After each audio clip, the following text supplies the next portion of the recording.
চলুন আজ আমরা জেনে নেই পৃথিবীতে মৌমাছি না থাকলে কি হতো। পৃথিবীতে মৌমাছির অস্তিত্ব না থাকলে আদেও কি এই পৃথিবী থাকতো?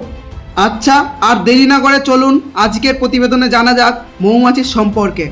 জীবনে কখনো মৌমাছির কামড় খেয়ে মৌমাছির বিনাশ চাননি এমন কাউকে হয়তো আপনি পাবেন না। এই মৌমাছি না থাকলে কি হতো? কোনো উজ্জ্বল সুগন্ধি ফুলের গাছের পরাগায়নের জন্য অবশ্যই মৌমাছির প্রয়োজন। মৌমাছির পরাগরেণু পুরুষ ফুল থেকে স্ত্রী ফুলে যেতে যথেষ্ট সাহায্য করে। সাধারণ এই যান্ত্রিক পদ্ধতি প্রত্যক্ষভাবে আমাদের প্রতিদিনের ভোগ্য 70% ফল, সবজি, বীজ এবং বাদামের উৎপাদনের জন্য দায়ী।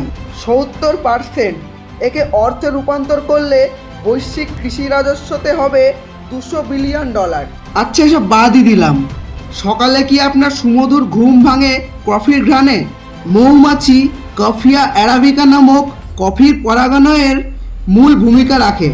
এই কফির বীজ থেকেই বেশিরভাগ কফি তৈরি হয়। মৌমাছি নেই মানে আপনার প্রিয় তালিকা থেকে কফি বাদ দিতে পারেন। তবে দিনকে দিন এই মৌমাছি বিলুপ্তর পথে এগোচ্ছে। এই মৌমাছি যদি বিলুপ্ত হয়ে যায় আমাদের মানব জাতি অনেক সমস্যার মুখে পড়বে। আজকের ভিডিওতে এইটুকুই। আবার দেখা হচ্ছে পরবর্তী ভিডিওতে। কে কোথা থেকে ভিডিওটি দেখছেন অবশ্যই কমেন্ট সেকশনে জানাবেন এবং আমাদের চ্যানেলটি লাইক, সাবস্ক্রাইব ও শেয়ার করতে একদম ভুলবেন না। সকলকে অনেক অনেক ধন্যবাদ।